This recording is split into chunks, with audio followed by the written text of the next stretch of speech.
오늘 창세기 5번째 시간입니다. 오늘은 창세기 1장 2절 후반서부터 4절까지 이제 하도록 하겠습니다.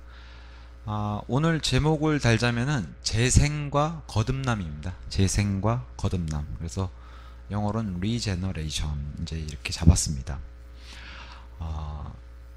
지난 시간에 계속해서 우리가 살펴본 내용들은 태초의 하늘과 땅을 하나님께서 물로 심판하셨다. 물로 심판하신 그런 얘기하면서 이제 이사야서 14장 12절에 가서 보시면은 이제 그 루시퍼의 타락과 함께 하나님의 이제 심판이 이렇게 해서 이루어졌다는 것을 이제 하나님께서 기록을 통해서 알려주셨는데, 이사야서 14장 12절에 이제 가서 보시면은 이런 기록이 있습니다.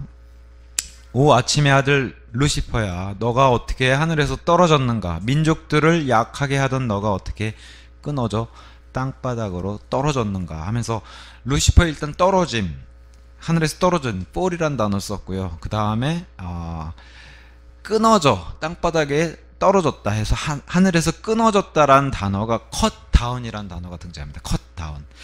욥기서 22장 16절 제가 예를 들어서 9절에서 얘기했을 때에 out of time, 시간의 경계 밖에서 잘려나갔다는 구절이 등장한 게 욥기서 22장 16절이에요. 거기서 똑같이 등장하는 단어가 cut down입니다. 루시퍼는 하늘에서 잘려나갔고 하늘에서 끊어졌다. 똑같은 단어가 cut down으로 쓰인 게 이사야서 14장에서 쓰였고 욥기서 22장에서도 쓰였습니다. 또한 이사야서 14장 13절에 하늘로 내가 올라가겠다. 하나님이 존전으로 보좌로 올라가겠다 해서 13절 14절에 루시퍼의 ascend라는 단어가 등장해요. 내가 저렇게 올라가야지 하는 ascend라는 단어가 등장하는데, 예수님께서도 동일한 이 단어를 쓰셨어요. 요한복음 3장 13절에. 그래서 요한복음 3장 13절에 하나님의 무소부재 어디나 계시다는 그런 구절과 함께 이 단어를 동일하게 쓰셨는데, 3장 13절은 이렇게 등장합니다. 그런즉 12절부터 제가 읽어볼게요. 내가 너희에게 땅의 일들을 알려주었는데도 너희가 믿지 아니하거늘 내가 하늘의 일들에 관하여 너희에게 알려준다 해도 너희가 어떻게 믿겠느냐 하면서 이제 니고데모에게 대화 중에 이런 얘기를 하셨는데, 13절에 그런즉 하늘에서 내려온 자 곧 하늘에 있는 인자 사람의 아들 외에는 아무도 하늘 위로 올라간 자가 없느니라. 그래서 하늘에서 내려오셨음과 동시에 하늘에도 계실 수 있는 분, 이렇게 해서 예수님을 표현해요. 지금 니고데모 앞에, 예루살렘 앞에, 그러니까 이스라엘 안에 예루살렘 도시 안에서 지금 니고데모와 대화를 하고 계시면서도 동시에 하늘에도 계실 수 있는 분, 이거를 이 온 우주 어디에나 계실 수 있는 분, 이렇게 이제 우리가 하나님의 속성에 대해서 공부할 때도 그렇게 나눴습니다. 그래서 예수님은 어디서나 계실 수 있는 분, 그래서 한자로는 무소부재라고 얘기해요. 우리 안에도 계실 수 있고 이렇게 셋째 하늘에도 계실 수 있는 분. 이때 예수님은 하늘로 올라가실 수 있는 분이라는 표현을 쓰는데 어센드라는 단어를 여기서 써요. 그러니까 예수님은 스스로 승천하실 수 있는 분, 이렇게 돼요.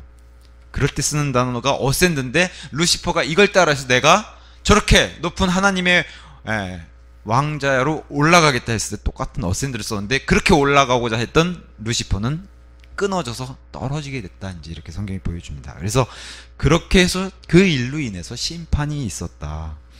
심판이 그렇게 해서 있었고, 그래서 창세기 1장 2절에 그런데 그 땅은 형체가 없고 공허하였으며 어둠이 깊음의 표면 위에 있었더라 하면서 여기서 이제 지난 시간까지 마쳤고, 그러면서 등장하는 게 and 하면서 그리고, 그래서 이런 단어 접속사가 중요한 거예요.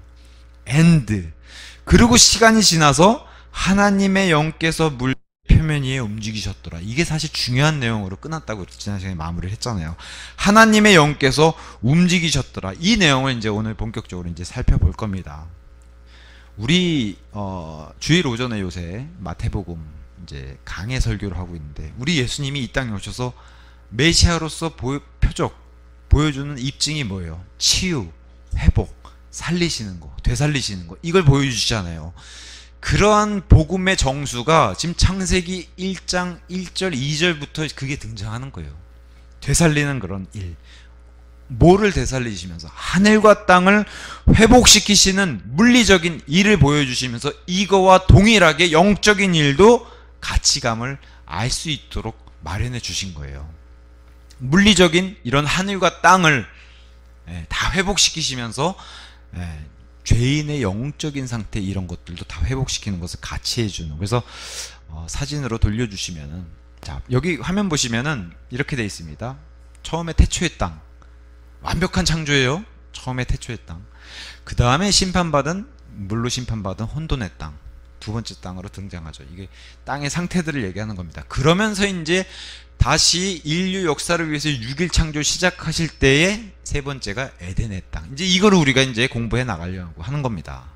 그러면서 이제 홍수 이전의 땅, 그 다음에 우리가 살고 있는 현재의 땅, 그 다음에 장차 예수님이 지상재림에서 펼칠 천년왕국의 땅, 그 다음에 새하늘과 새 땅. 이렇게 7 땅의 구분을 이렇게 상태를 통해서 이렇게 7개로 구분해 놓은 겁니다. 우리는 이제 세 번째 땅으로 가는 거예요. 세 번째 땅. 그래서 땅의 7 상태, 이제는 세 번째 상태의 땅으로 성령님께서 어떤 걸 하신다? 회복, 치유하신다. 혼돈된 그 땅을 회복하시고 치유하신다. 그래서 이건 분명히 물리적인 회복과 치유죠. 여기서 예수님을 통해서 다시 제너레이션, 생성을 해야 되는데 다시 생성하는 거기 때문에 리제너레이션. 성경은 재생. 우리 카센터 가면은 쉽게 표현해서 이런 표현 쓰죠. 카센터 가면은 부품을 갈아야 돼요. 근데 부품을 순정품 쓰려면 비싸잖아요. 그래서 카센터에서 얘기를 해요. 순정 쓰실 거예요? 재생 쓰실 거예요? 그러면 재생은 얼마인데? 그러면 한 반값 정도 얘기해요. 그러면은 문제가 없으면 재생 쓰겠다고 하죠. 저도 많이 써봤어요. 고친다고. 이게 이제 표현을 제가 그렇게 드려서 그렇지, 재생이란 단어가 원래 있던 거를 가져와 가지고 다시 만들어서 쓰는 게 재생이잖아요. 그걸 성경은 다시 태어남, 거듭남, 재창조 이렇게 얘기하는 겁니다. 원래 있던 땅이 지금 망가졌기 때문에 이걸 재창조, 다시 생성하는 거를 리제너레이션이라고 얘기해요. 그래서 재창조라고 얘기하는 겁니다. 재창조, 거듭남 이렇게 얘기하는 거예요. 그래서 창세기 2장 4절에 제가 말씀드렸던 것처럼 이렇게 얘기하잖아요. 이것들이 하늘들의 생성들 해서 여기 제너레이션즈가 된 이유가 복수가 됐잖아요. 먼저 제너레이션 한번 있어야 되고, 그게 지금 심판받아서 망가지고 다시 여기서 하나님이 재생산을 해야 되기 때문에 생산해서 제너레이션즈가 됐다는 거예요. 그래서 창조의 단어로 쓰면은 크리에이션이라는 단어를 쓰는데 여기 앞에 리라는 다시라는 단어를 붙여서 리크리에이션. 쉽게 말해 레크레이션, 이런 말 많이 들었죠. 레크레이션. 우리 레크레이션 강사가 오면 막 기타 치면서 즐겁게 게임하고, 우리가 알고 있는 레크레이션은 그런 의미로 받아들이는데 사실 진짜 레크레이션은 하나님이 완전히 다시 창조하는 재창조를 얘기하는 게 레크레이션이에요. 그걸 얘기하는 겁니다. 지금 하늘과 땅도. 근데 이런 물리적인 하늘과 땅의 회복만큼 그거랑 동일하게 우리의 영적인 회복, 특히나 죄인된 상태의 영적인 회복도 지금 이 창세기를 통해서 보여주는 거예요. 그래서 제가 이 땅에다가 저나 여러분이나 타락한 인류를 집어넣으면 딱 맞게 들어가는 거예요. 형체가 없고 공허하고 어둠이 기품의 표면에 어둠 가운데 있고 빛이 필요하고 하나님의 역사가 필요한 이런 존재가 바로 타락한 죄 있는 상태에서 다시 성령 하나님이 움직여져서 역사하셔서 이 사람을 다시 회복시키고 어떻게 만들어야 돼요? 다시 태어나게 만들어야 되는 게 그게 하나님의 역사고 필요한 거잖아요. 그 얘기를 지금 창세기 1장 2절부터 한다는 거예요. 복음의 정수가 여기 들어가 있는 겁니다. 이게 간극이 아니면 이게 설명이 안 돼요. 간극을 설명하지 않으면 이걸 다 놓치고 가는 거예요. 너희가 반드시 다시 태어나야 하리라 라는 이 복음의 정수가 간극을 얘기하자면 그냥 지나가게 되는 거예요. 물에서 그냥 지구가 탄생했다 이렇게 이제. 그래서 1절에 완벽하게 창조된 하늘과 땅처럼 완벽하게 창조된 사람이 타락해가지고 다시 하나님의 영을 통해서 다시 태어나야 된다는 복음의 정서가 여기 들어가 있는 겁니다. 이해하시겠죠? 네. 그래서 그런 말씀은 우리가 살펴볼 수 있고, 그래서 성령 하나님이 우리에게 오시면은 분명히 성령 하나님의 사역은 이거라고 요한복음 16장 8절에 돼 있어요. 죄에 대하여, 의에 대하여, 심판에 대하여 세상을 책망하고 꾸짖으시는 일이 성령 하나님의 일이고 사역이신데, 그 일을 동일하게 하나님의 영을 통해서 창세기에서도 보여주시고, 그러고 본격적으로 성령 하나님도 그렇게 해서 꾸짖으시고 하나님을 받아들이고 구원받는 자들에게 뭘 가져오세요? 빛을 가져오시잖아요. 그래서 여기 빛이 있으라 그게 등장하는 거예요. 항상 중요한 건 뭐예요? 말씀, 성령, 빛. 오늘 요 세 가지를 할 거예요. 창세기에 등장한 말씀, 성령, 빛. 요 세 가지가 동일하게 구원받은 죄인에게 필요한 동일하게 요소로 작용한다는 게, 그걸 창세기에서도 벌써 얘기해 주신다는 거예요. 그래서 이 리제너레이션에 대해서는 마태복음 19장 28절에 예수님도 이렇게 이제 복음서에서도 말씀을 하셨어요. 마태복음 19장 28절 제가 읽어드릴게요. 19장 28절에 27절부터 읽어볼게요. 그때 베드로가 그분께 대답하여 말씀드리기를, 보소서, 우리는 모든 것을 저버리고 당신을 따랐나이다. 그러므로 우리가 무엇을 가지게 되리까 하였더라. 그러자 예수님께서 그들에게 이같이 말씀하셨느니라. 진실로 내가 너희에게 말하노니 나를 따른 너희는 인자가, 사람의 아들이 자기 영광의 보좌에 앉을 때인, 어떤 때? 재생의 때. 이게 이제 리제너레이션. 그럼 이때는 예수님이 어떤 때를 얘기하셨냐면은 천년왕국의 때를 얘기하신 거예요. 다시 새롭게 하는 천년왕국의 때, 재생의 때에 너희 역시도 이스라엘의 12지파를 심판하면서 12보좌에 앉으리라. 이게 리제너레이션의 뜻이에요. 다시 재생해서 다시 이 땅을 회복해서 다시 만드는 그 세상, 리제너레이션에서 이렇게 얘기했고, 이건 이제 천년왕국을 두고 얘기하신 것이고, 디도서 3장 5절에서는 영적인 사람들에게 이렇게 적용한다라고 성경이 우리에게 얘기해 주고, 3장 5절에 자 4절부터 읽을게요. 그러나 사람을 향한 우리 구원자이신 하나님의 친절하심과 사랑이 나타난 뒤로 우리가 행한 의의 행위들에 의해서가 아니라 오직 그분의 자비에 따라 우리에게, 그분께서 우리를 구원하셨으니 거듭남의 씻음. 이 거듭남이란 단어가 리제너레이션이에요. 거듭남, 재생, 그거의 시스템. 여긴 영적으로 얘기했죠. 아까는 아예 그냥 왕국의 변화에 대해서 리제너레이션이라는 단어를 썼으면, 여기는 영적인 변화, 거듭남의 시스템.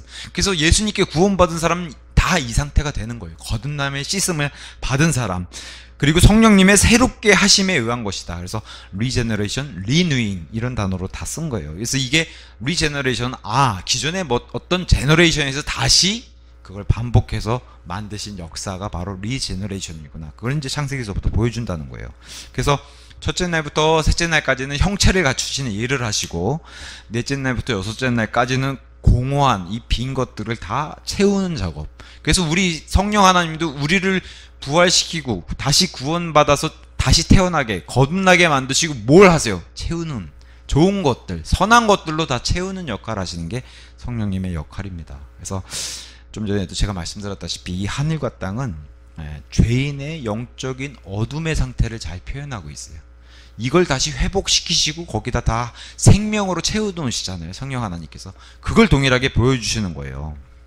그래서 이걸 통해서 영적인 거를 살펴봤을 때 에베소서 4장 17절에서 18절, 에베소서 4장 17절에서 18절이 이러한 것들에 대한 영적인 것들을 우리에게 설명해 주고 있어요. 제가 읽어볼게요. 에베소서 4장 17절 18절. 그러므로 내가 이것을 말하며 주 안에서 증언하노니 너희가 앞으로는 다른 이방인들이 그들의 생각에 허망한 가운데 살아가는 것처럼 살아가지 말라. 너희는 이제 이방인이 아니라 교회가 된 존재니까 전에 살았던 이방인처럼 살아가지 말라는 거예요. 그들은 자기들 안에 있는 무지함을 통해, 너희도 과거에 이런 상태였지만 너희는 이제 새롭게 된 존재이기 때문에 과거에 어떤 존재였는지를 얘기해 주는 거예요. 그게 창세기 1장 2절과 어떻게 맞물려 들어가는가. 이방인들은 이렇다는 거예요. 하나님의 생명으로부터 멀어져 있으며 이런 상태고, 명철이 어두워졌으니, 어둠이 깊은 가운데 있는 이런 상태나, 하늘과 땅이 지금 명철이 어두워져 있는 타락한 죄인의 상태나, 또 그들의 마음의 눈이 멀어져 버렸기 때문이라. 이방인들이 이런 존재라는 거예요. 하나님 믿지 않는 이방인들은 눈이 감기고 멀어지고 어둠 가운데 있는 이런 존재였는데, 근데 어떻게 해요? 구원받아서 이제는 이런 존재가 아니라 새롭게 된 존재라고 얘기하는 거예요. 재생받은, 다시 태어난. 자, 골로새서 1장 13절도 이렇게 얘기합니다. 그분께서는 우리를 어둠의 권능으로부터 구해내셨다. 우리의 과거가 다 어둠의 권능, 이 어둠의 표면 가운데 깊은 곳에 있었다는 거예요. 어둠의 권능으로부터 구해내셨으며 그분의 소중한 아들의 왕국으로 우리를 옮기셨느니라. 지금은, 과거는 어떻게 해요? 어둠 가운데 우리가 거했다는 거예요. 창세기 1장 2절과 정확하게 일치를 하죠. 자, 과거는 우리가 이런 상태였다고. 그래서 솔로몬이란 왕이, 지혜가 그렇게 가득했음에도 불구하고 솔로몬이란 왕이 세상의 일에, 육신의 일에 빠져가지고 자기가 이걸 회고하면서 쓴 게 전도서입니다. 1장부터 12장까지 계속 나오는 말이 뭐예요? 특히나 1장 2절에 선포자, 본인 자신이 선포자가 말하노라. 헛되고 헛되며 헛되고 헛되니 모든 것이 헛되도다. 이 헛되다는 단어가 공허하다는 뜻이에요. 그러니까 좋지 않죠, 뜻 자체가. 헛되고 공허한 것들을 하나님이 채워야 되는데 세상의 것들로 채우다 보니까 밑빠진 도구로 계속 채워도 이게 채워지지 않는다는 거예요. 하나님을 멀리하면은. 그러니까 이거를 하나님의 것으로 채워져야 하는데, 그 하나님의 것으로 채우려면 누가 움직이셔야 되냐? 하나님의 영이 이걸 채워주셔야 된다. 그걸 창세기 1장 2절부터 얘기하는 겁니다. 그래서 죄인의 삶의 모습이 창세기의 이 심판받은 땅의 모습과 유사하게 성경 전체에 얘기를 하고 있기 때문에 우리가 성경 전체로 성경을 성경으로 푸는 겁니다. 그래서 본격적으로 하나님의 영이 움직이세요. 성령님의 역사를 여기서 얘기하면서 아까 말씀드린 요한복음 16장 7절부터 17절의 얘기, 그 성령님의 사역, 죄에 대하여, 의에 대하여, 심판에 대하여 꾸짖으시는 이 성령님의 역사에 대해서 좀 더 심도 있게 살펴보면 이제 이렇게 됩니다. 16장 7절부터 11절인데 이렇게 시작합니다. 그럼에도 불구하고 내가 너희에게 진리를 알려주노니, 예수님 자신, 내가 떠나가는 것이 너희에게 유익하니라. 이는 만일 내가 떠나가지 아니한다면 위로자께서, 성령님께서 너희에게 임하시지 아니할 것이기 때문이라. 그러나 내가 떠난다면, 내가 가고 그분이 너희에게 오시는 거예요. 그게 성령 하나님. 내가 그분을 너희에게 보내겠노라. 그리고 그분께서 오시면 친히 죄에 대하여, 의에 대하여, 심판에 대하여 세상을 책망하시리라. 이 세 가지를 하러 오신다는 거예요, 성령님께서. 그래서 우리 복음서에 기록되어 있는 복음, 왕국의 복음을 선포할 때든지 아니면은 신약 교회 시대의 성령의 은혜의 복음을 선포하든지 간에 이 두 가지를 다 보세요.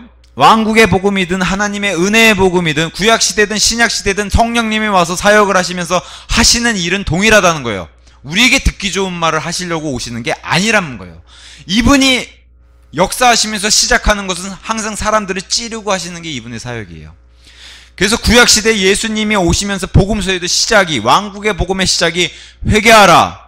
이는 하늘의 왕국이 가깝기 때문이라 해서 회개라는 것은 사람들이 꺼려하고 사람들이 하기 싫어하는 거예요. 우리 정치인들 반성하는 거 제일 싫어하잖아요. 사람들이 입에서 잘못했습니다 하는 걸 의외로 사람들이 제일 힘들어하는 게 그러한 자세예요. 하물며 하나님께로 180도 돌이키는 회개의 자세란 이 죄인들이 하기 참 힘든 그런 믿음과 마음의 태도와 자세라고 얘기하는데, 그것부터 시키는 게 성령님의 사역이에요. 그 다음에 은혜의 복음도 뭐라고 얘기해요? 주 예수 그리스도를 믿으라. 이분이 너희의 구원자고, 이분을 안 믿으면 너희가 심판받을 수밖에 없다라는, 이렇게 찔리면서 가는 게 성령님의 사역이에요. 듣기 좋은 소리가 아니죠.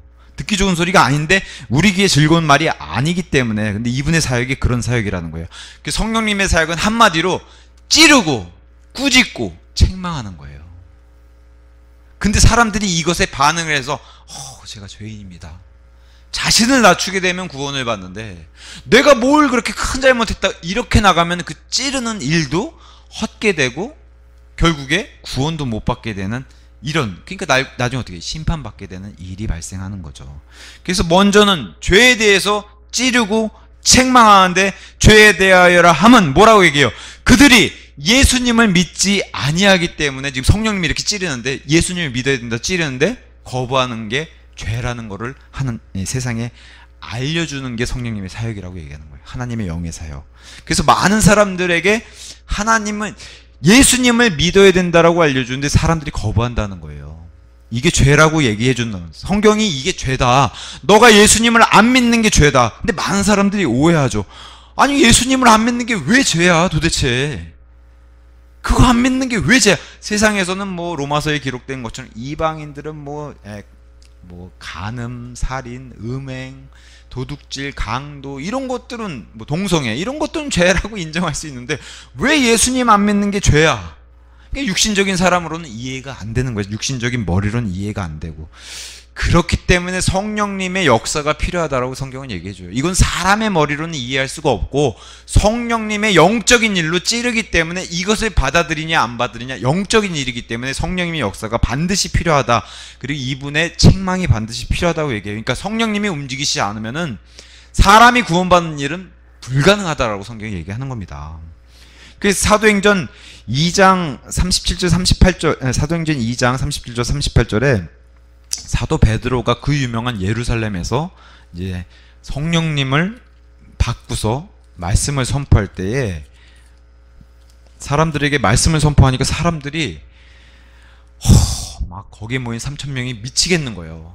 성령님이 찔러대니까. 그리고 이렇게 얘기합니다. 너희 유대인들이 예수님을 십자가에 못 박아 죽이셨는데 하나님께서는 그분을 그리스도로 삼으신 바로 우리가 기다렸던 메시아가 그분이시다. 이런 말씀 선포했을 때 31절 이때 그 예루살렘에 모인 유대인들이 이것을 듣자 그들이 자기 마음속에 찔림을 받아. 이게 바로 성령님이 다 찔르시는 거예요.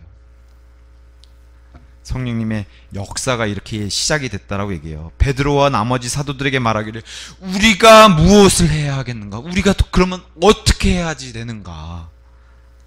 그때 베드로가 그들에게 이같이 말하였더라. 회개하라. 그리고 너희는 각자 죄들의 사면으로 인하여 예수 그리스도의 이름으로 침례를 받으라. 그리하면 너희는 성령님의 선물을 받으리라. 이렇게 이제 사도 베드로가 선포할 때에 성령님이 여기 말씀을 듣는 일일이 그 사람들을 다 찌르는 이런 하나님의 역사를 보여줬어요. 그래서 성령님이 찌르는 사역을 하는 거예요. 또 고린도전서 2장 10절에서 13절 말씀처럼 영적인 일에 대해서는 성령님이 개입해가지고 하나님이 알려주셔야 이 일들을 분별할 수 있고 이 일들을 받아들일 수 있다라고 얘기를 해요. 왜냐하면 사람은 이런 거를 받아들일 수 없고 이해할 수 없기 때문에 2장 10절에 이렇게 얘기합니다. 하나님께서 그분의 영으로 우리에게 그것들을 계시하셨느니라. 그러니까 하나님의 일들은 하나님의 영이 계시해줘야 아는 거예요. 이는 성령께서는 진정 모든 것들 곧 하나님의 깊은 것들까지도 살피시기 때문이라. 하나님의 일들은 성령 하나님께서 그 하나님의 일들을 깊이 파악하고 계시니까 이분이 알려주셔야 하나님의 깊은 것들을 우리가 알 수 있다는 거예요.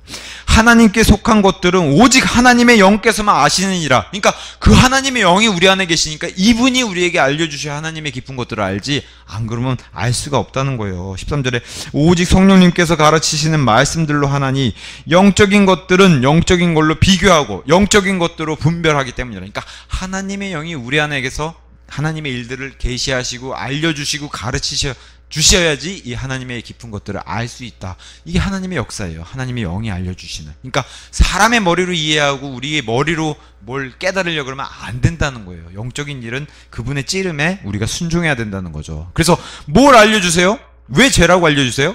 내 죄를 위하여 갈보리 십자가에서 흘려주신 그분이 흘려주신 그 피가 거룩한 피고 그분이 흘려주신 그 피가 보배로우신 그 피로 흘려주신 그분 그 예수님께서 나를 구원하신다. 이걸 알려주신다는 거예요. 성령 하나님께서.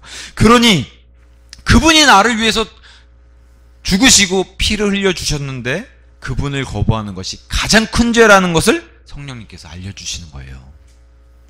이게 너희가 죄인이다 라고 성령님께서 알려주신다는 거예요. 이 찔림이 있을 때 내가 그분이 나를 위해 돌아가셨구나. 내가 낮아지고 마음을 열 때 쑥 들어오시는 거예요. 성령 하나님께서. 근데 사람들이 성령 하나님께서 찌르고 노크를 이렇게 해야 되는데도 그 문을 그냥 안 열어주려고 꽉 그냥 닫아놓고 그러니까 구원이 안 이루어지는 거예요. 근데 나를 낮추고 순종해서 겸손하게 제가 죄인이었군요. 나를 위해서 이렇게 예수님이 돌아가셨군요 하고 마음을 열고 그 말씀으로 이거를 받아들인 자, 믿는 자들은 어떻게 고백할 수 있어요? 나의 구원자십니다. 예수님이. 나의 주님이십니다. 나의 그리스도입니다. 나의 하나님이신 나의 예수님입니다. 이렇게 고백함으로 이렇게 예수님이 들어오게 되는 이런 구원의 역사가 이루어진다. 이게 바로 하나님의 영의 역사라고 알려주시는 겁니다. 죄에 대해서. 너희가 죄인이다. 그리고 의에 대해서 또 꾸짖으신다는 거예요. 의에 대해서 책망하신다. 내가 나의 아버지께로 감으로 너희가 나를 더 이상 보지 못하기 때문이라. 예수님이 가시고 성령님을 보내주시는데 내가 가는 게 의로운 일이라는 거예요. 그래서 이분이 왜 가셔야 되냐? 우리가 다 알다시피 2000년 전에 십자가에서 세상의 모든 죄, 나의 그리고 모든 죄들을 위해서 죽임당하신 그분께서 죽으시고 그 죄가 되셔서 나를 대신해서 죽으시고 어디로 내려가세요? 지옥으로 내려가서 죄를 다 지옥에다 두고 아버지께로 승천하셨어요. 그래서 죄를 완전히 제거하시고 치우셨다. 이게 의로운 일이에요. 하나님의 선하신 일이고, 그리고 하나님께로 올라가는 유일한 의인. 이 세상에 태어난 사람들은 다 죄인이에요. 다. 한 사람도 빠짐없이. 근데 유일하게 딱 한 사람, 하나님께서 사람으로 오신 예수님만 유일한 의인이시라는 거예요. 그래서 이분이 십자가에서 죽으시고 피를 흘리시고 내려가셨잖아요. 땅 밑으로 내려가셔서 그 지옥으로 내려가셨다가 거기서 모든 죄들을 처리하시고 다 하나님 아버지께로 승천하신 유일한 의인이시다. 그래서 의에 대하여 이렇게 찔르시는 거예요. 이게 옳은 일이다. 의. 이게 옳은 일이고 이분만이 의인이시다. 이 세상의 공작원 소크라테스는 아무도 자기 자신도 구원을 못하고 남들도 구원 못 시켜요. 우리를 구원시킬 수 있는 유일한 의인은 예수님밖에 없다. 이걸 찌르시는 거예요. 하나님의 영의 역사가. 그래서 따라서 우리 과거에 아니면 이 세상에 있는 많은 죄인들은 예수님께서 주시는 하나님의 의, 그게 필요한 거예요. 이걸 받아야지만 구원받는 겁니다. 의, 하나님의 의. 자, 그러면서 마지막 세 번째, 심판에 대하여라 함은 이 세상의 통치자가 심판을 받기 때문이라. 여기서 등장하죠. 이 세상의 통치자인 사탄 마귀가 심판을 받기 때문에 이 심판에 대하여서도 성령 하나님께서, 하나님의 영이 알려주신다는 거예요. 그래서 히브리서 2장 14절에 이런 글이 기록되어 있죠. 그런즉 자녀들이 살과 피에 참여하는 자들인 고로 그분께서, 예수님께서 친히 이와 같이 동일한 속성으로 살을 취하시고 하나님의 피를 취해서 사람으로 오셨는데, 이렇게 오신 이유가, 이는 그분께서 죽음을 통하여 죽음의 권능을 가진 자 곧 마귀를 멸하려 하심이라. 이게 마귀를 심판하러 오시는 일이라는 거예요. 이걸 알려주시는 게 하나님의 영이 바로 심판을 이렇게 하신다는 걸 알려주신다는 거예요. 또 하나, 이 마귀 때문에 죽음을 두려워하고 벌벌 떨고 이 죽음 앞에서 두려워하는 이 사람들, 인하여 자신들의 전생애 동안 속박되어 종속된 자들 역시도 구출해 주시려고 오신 게 바로 사람으로 오신 이유라는 거예요. 그래서 심판에 대하여서도 지금 성령 하나님께서 찌르신다는 거예요. 이분이 마귀를 심판하실 수 있는 분이시다라는 이제 이걸 보여주신다는 거예요.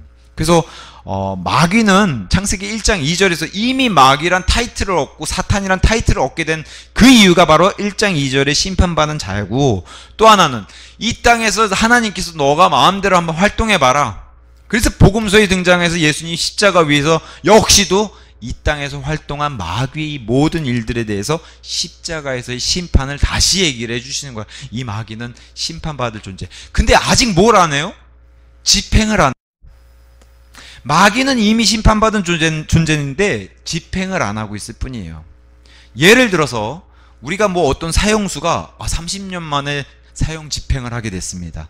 이게 30년 동안 빨간 명찰 달고서 사형수로 지내다가 30년이 지나서 집행을 하잖아요. 이런 거랑 동일하게 생각해 보시면 돼요. 근데 마귀는, 여기 사형수는 감옥에다 가둬놓지만 마귀는 가둬놓지도 않아요. 너가 마음껏 해봐라. 창조주인 나를 대적해서 너 창조물인 마귀가 마음껏 해라. 사탄은, 마귀들은 복음서에 등장한 예수님을 두려워해서 떨고 그랬는데, 사탄은 하나님도 두려워하지 않는 존재라고 얘기해요. 얼마나 교만한지. 사탄은 그런 존재라고 성경이 설명하고 있습니다. 하나님도 두려워하지 않는 존재. 나중에 예수님이 오셔서 언제 심판하세요? 이 땅에 지상재림 하셔가지고 땅속에다가 바닥 없는 그 무적행에다 가둬두시고 천년 동안 다시 풀어둬서 이 사람들을 또 미혹할 때 불로 심판하시고 아예 불옷으로 보내버리는 게 그때 가서 집행하시는 거예요. 지금은 그냥 심판받은 상태로 돌아다니는 존재. 그래서 여전히 뭐라고 얘기해요? 울부짖는 사자처럼 돌아다니잖아요, 마귀가. 로마서 16장 20절에 이렇게 얘기합니다. 화평의 하나님께서 속히 너희의 발 아래에서 사탄을 상하게 하시리라. 하셨다가 아니라 하시리라. 미래형입니다. 아직 이건 안 하신 거예요, 집행을. 사탄은 장차, 그러나 이 사탄을 통해서 뭔가 이렇게 놔두는 목적이 있으시다고 놔두신다는 거예요. 목적이 있어서. 그래서 이 마귀와 마귀의 천사들, 마귀들이죠. 이 마귀들의 집행을 당장 안 하고 왜 놔두시는가? 많은 사람들이 여기 의문을 갖고, 심지어는 천사들도 여기 의문을 갖는다는 거예요. 하나님의 천사들도. 당장 심판하시고 집행하시면 끝날 텐데 왜 저 존재들을 놔두시고서 이렇게 하시나? 그래서 이거는 하나님의 천사들도 궁금해하는 것이라고 성경에 기록해 나오고 있어요. 그래서 에베소서 3장 3절에서 10절, 하나님이 만든 기관 가운데서 첫째는 가정을 만드시고 민족들을 만드시고 이제 국가를 만드셨죠. 그 다음에 이스라엘을 만드시고 마지막 기관인 교회를 만드셨는데, 이 교회가 가장 신비한 기관이다, 미스테리다, 하나님의 신비다라고 얘기해요. 이 교회의 신비를 통해서 하늘의 영적인 존재들에게도 하나님의 지혜를 알려주신다는 거예요. 뭘로? 이 교회가 너희가 봤을 땐 연약하고 지금 천사들보다 못하잖아. 내가 이들을 써서 저 마귀와 마귀들을 나중에 심판할 도구로 이 교회라는 것을 사용할 텐데 너희도 이걸 보고 배워라. 이게 바로 하나님의 지혜를 이 교회를 써서 하나님이 역사를 이끌어 가신다는 것을, 하나님의 지혜를 알려주려 하신다고 에베소 3장에 기록해 놓고 있고, 베드로전서 1장 12절에도 이렇게 되어 있습니다. 천사들도 들여다보고 열망하고 있다는 거예요. 뭐를? 예수님께서 왜 십자가로 오셔야 되고 왜 저렇게 천사들보다 낮은 사람으로 이렇게 오셔서 사역을 하셔야 됐었나? 그리고 왜 성령님께서 기존엔 안 하시던 이런 사람들 몸속으로 들어가서 내주하시게 되는 이런 역사를 하셔야 되나? 그리고 교회에게 이렇게 복음을 전해가지고 하나님의 교회로 만드셔서 이들을 통해서 뭘 하시려고 하시는 건가? 그 목적을 가지고 하나님이 이 일을 쭉 이끌어 오시는데, 이런 일들과 뭐랑 연결되어 있다는 거예요? 마귀를 그냥 놔두고 집행을 나중으로 밀어놔서 마귀들이 이 땅을 통해서 이 사람들을 미혹하고 이런 일들을 한번 해보라고 하나님이 내어주시고, 대신에 하나님의 교회들을 구원받게 해주셔서 하나님의 교회로 자꾸 모아서 나중에는 종국에 가서는 어떻게 돼요? 이 부활한 교회가, 저와 여러분 같이 나중에 부활하잖아요. 우리가 부활한 교회가 천사들보다 높아져가지고 이 마귀들을 백보자 심판에서 심판하게 한 일을 하겠다고 하나님이 이렇게 목적을 만드셨다는 거. 언제부터? 창세전부터.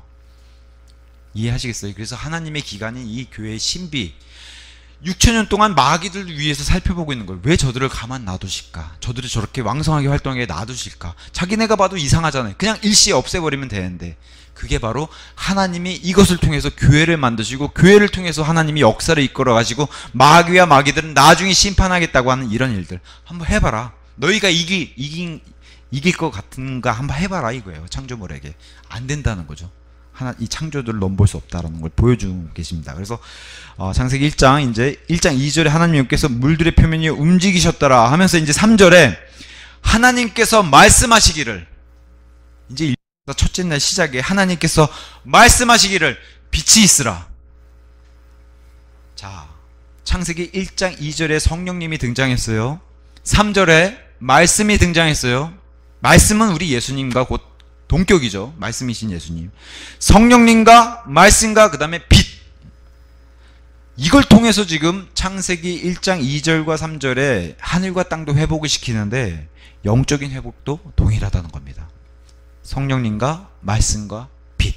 이게 동일하게 타락한 죄인들도 동일하게. 그래서 다시 리제너레이션, 리크리에이션, 이 재생, 재창조, 이런 것들이 다시 영적인 일도 동일하다고 성경이 얘기해 주는데, 창세기 이 아담을 창조하시면서 분명히 아담과 이브에게 경고를 주셨어요. 선악의 지식의 나무에서 나는 것을 먹는 그날에는 너는 반드시 죽으리라.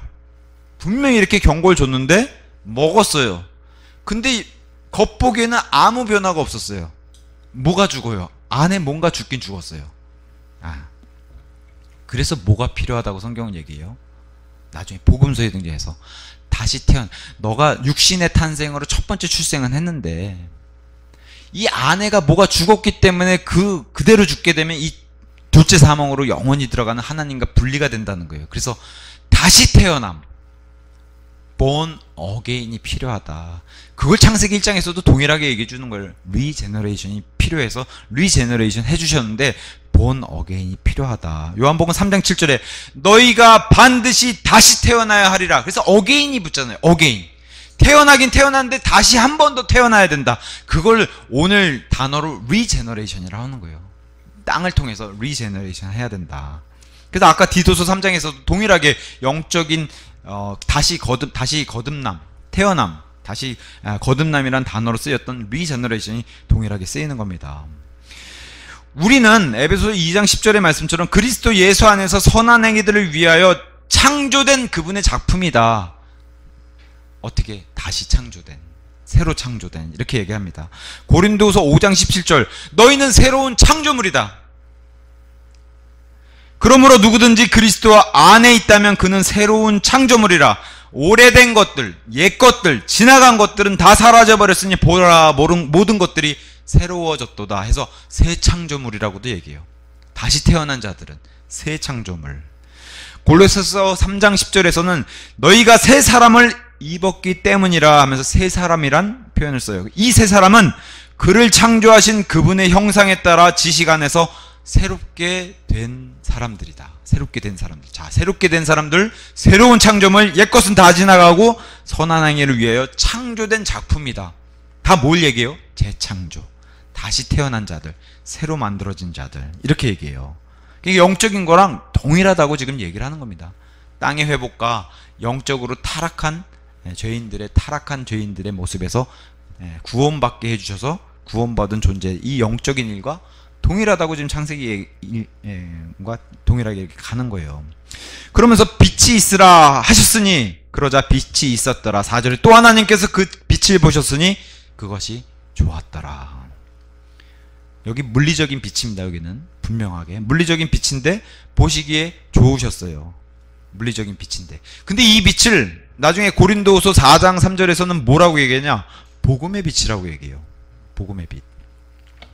분명히 물리적인 빛인데 영적인 복음의 빛이라고도 동일하게 얘기합니다. 고린도후서 4장 3절에 이렇게 얘기해요.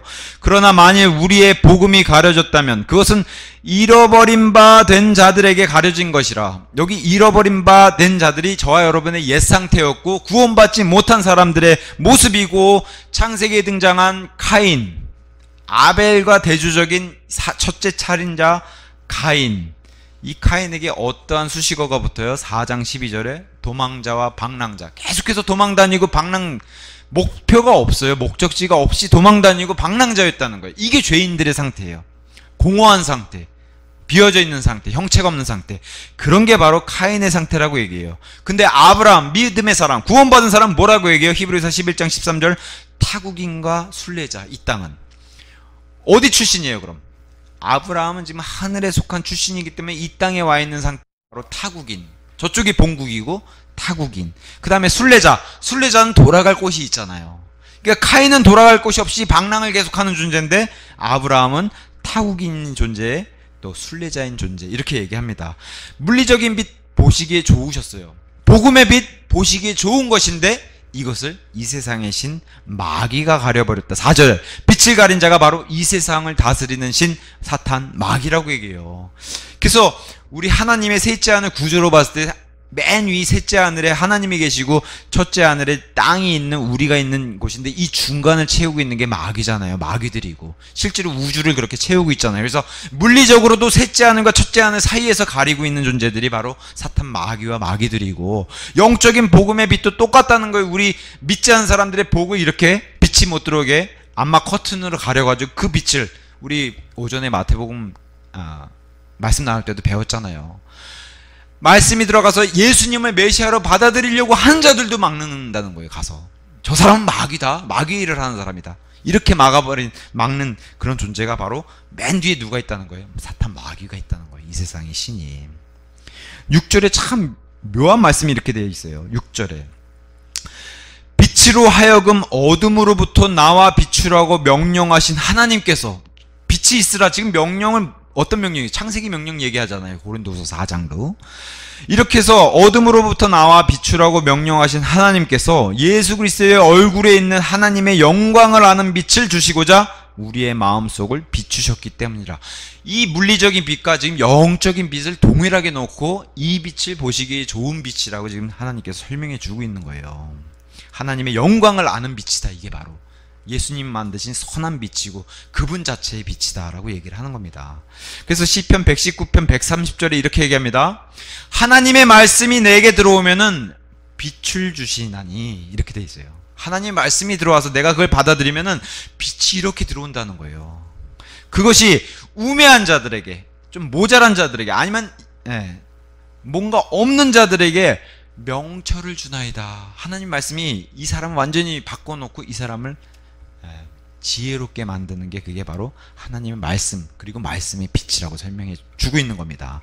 자, 그러면서 3절과 4절에 이렇게 얘기합니다. 3절 4절에 빛이 있으라, 그리고 이 빛은 보시기에 좋았더라 했는데, 빛과 함께 대조적으로 어둠이 남았는데 어둠은 보시기에 좋다고 말씀이 없잖아요. 어둠은 죄를 상징하고, 어둠은 안 좋은 걸 상징하고, 부정한 걸 상징하는 거예요. 하나님은 분명하게 명확하게 기록해 놓으셨잖아요. 빛이 좋은 것이지, 빛이 있는 게 좋은 것이지, 어둠은 보시기에 좋다가 없는 겁니다. 안 좋으신 겁니다. 그래서 4절, 그래서 뒤에 그런즉 하나님께서 그 빛을 그 어둠에서 나누셨더라. 그래서 하나님은 빛과 어둠을 나누시는 분이에요. 맞습니까? 빛과 어둠을 나누시는 거예요. 18절에 태양과 달을 해와 달을 만들면서 다시 이걸 반복해요. 낮을 주관하게 하시고 밤을 주관하게 하시며 어둠에서 빛을 나누게 하셨더라. 그러자 하나님께서 보시기에 그것이 좋았더라. 빛을 나누시고 빛을 보시는 게 좋으신 거예요. 하나님은, 우리 하나님은 빛이시기 때문에 빛 가운데 거하시고, 태양과 달을 만드시고 어둠과 빛을 나누시는 분이세요. 이 일은 물리적으로도 이렇게 나누시는 분이신데 영적인 것도 똑같다는 거예요. 빛과 어둠을 나누는 일이 동일하다, 이렇게 얘기하는데, 자, 저와 여러분 같이 사람은 삼중구조라고 돼 있어요. 삼중구조, 영혼, 몸으로 돼 있어서 우리 몸은 오각을 통해서 세상을 받아들여요. 세상을 인식하고, 그 오각, 맛을 보는 미각, 촉각, 냄새 맡는 후각, 시각, 청각, 이런 걸 통해서 세상을 인식해요. 이게 몸이 가지고 있는 몸의 기관의 역할이에요. 이 안에는, 몸 안에는 혼이 있어요. 혼은 나를 인식하는 기관이에요. 나, 자, 내가 어떤 존재인지 나를 인식하고, 그래서 이성, 양심 이런 게 다 혼의 영역에 속하는 거예요. 혼. 그래서 혼이, 우리는 몸이 우리인 것 같지만 이 몸은 사실은 성경은 껍데기라고 얘기해요. 천막이라고도 얘기하고 옷이라고도 얘기해요. 이거 벗으면 이 안에 진짜가 나온다는 거예요. 똑같은 나와 생김새 똑같은 혼이 나온다는 거예요. 그게 사람을 중심에 들어가 있는 혼의 기관, 그래서 나를 인식하는 기관이에요. 근데 이 혼 안에 있는 영이라는 기관이 있는데, 이 영이 바로 하나님을 인식하는 기관이라는 거예요. 근데 이게 아담이 성악을 알게 하는 그 지식의 나무의 열매를 먹은 이후에는 영이 다 고장나서 죽어 있다는 거예요. 그래서 다시 태어나야 된다고 얘기해요. 영이 기능을 안 해요. 우리가 라디오를 아무리 주파수를 맞추려고 해도 하나님과 연결이 안 돼요. 고장이 나서. 근데 이것을 고장을 회복시켜주고 고쳐주실 수 있는 분이 바로 성령 하나님이라는 거예요. 그래서 하나님의 영께서 오셔가지고 이 안에 들어오셔야만 이 영이 제 기능을 하는데, 그래야지만 주파수가 맞춰지는 영이 제 기능을 한다. 그걸 성경은 다시 태어난다, 거듭난다, 재생한다, 이렇게 얘기하는 거예요. 오늘 땅을 다시 살리시는 것처럼 그게 하나님의 영의 역할이라는 거예요. 그래서 원래는 사람은 이렇게 촉각, 오각을 통해서 세상을 인식하고 이러다가 우리의 영이 다시 되살아나면은 하나님을 인식하는 기관이 하나 더 생겼기 때문에 감각이 하나 더 생겼다는 거예요. 이것을 우리는 영적인 감각이라고 얘기해요. 영적인 감각. 그래서 이 영적인 감각이 되살아나서 다시 활동을 하기 시작하면은 하나님의 일들과 마귀의 일들을 나누는 일을 우리도 할 수 있다라고 얘기하는 거예요. 하나님처럼 빛과 어둠을 나누시는 이분처럼 우리 역시도 하나님의 일들과 마귀의 일들, 빛과 어둠의 일들을 나누는 일들을 우리도 하기 시작한다고 얘기해요. 하나님은 나누시는 분이신데, 하나님이 하나가 되라고 명령하신 게 있어요. 하나가 되라. 뭘? 결혼을 통해 남녀가 하나가 되는 일. 이건 하나님 명령해 주신 거예요. 남녀가 하나가 되는, 두 사람이 아니라 하나라는 거예요. 또 이와 같이 예수 그리스도와 너희가 하나가 되는, 이걸 명령하셨고, 또 예수 그리스도 안에 있는 구원받은 지체들, 이 멤버들이 하나가 되는 일, 교회가, 이건 하나님께서 명령을 주신 거예요. 근데 이 외에는 진리의 말씀도 바르게 나누고, 빛과 어둠도 나누고, 부정한 것과 정결한 것도 나누고, 나누는 일을 하시는, 이게 하나님의 일들을 너희도 하라고 이렇게 얘기해 주는 거예요. 빛과 어둠, 진리와 거짓도 나누고, 남녀의 일이 다르기 때문에 하나님이 다르게 만들어 놓으신 것처럼 이것도 나누라는 거예요. 그래서 우리도 하나님처럼 나누는 일, 하나님은 나누시는 분. 창세기 1장 초반부터 말씀해 주잖아요. 빛과 어둠으로 나누시는 분. 그래서 우리 역시 이렇게 나누는 일을 하시는 거예요. 그래서 요한복음 1장 1절부터 우리 예수님을 어떻게 소개하고 있어요? 태초에 말씀이 계셨고 예수님이잖아요. 그 말씀이 하나님과 함께 계셨으며 그 말씀은 하나님이셨느니라. 바로 그 말씀이 태초에 하나님과 함께 계셨느니라. 그분에 의하여 모든 것들이 지음받았으니 지음받은 어떤 것도 그분 없이 지음받지 아니하였더라. 그분 안에 생명이 있었으니, 예수님 안에 생명이 있는데 이분이 다 살리시는 거예요. 죽은 것도 다 살리시는 분. 그 생명은 사람들의 빛이더라. 그래서 사람들 안에서 빛을 줄 수 있는 분이 바로 예수님이라는 거예요. 창세기 1장이랑 동일한 얘기를 하시는 거예요. 지금 빛이 있으라고 빛과 어둠을 나누시고 빛을 가져오실 수 있는 분을 지금 예수님을 설명을 요한복음 1장에서 하고 계시는 거예요. 그러면서 그리하여 그 빛이 어둠 속을 비추었는데, 그죠?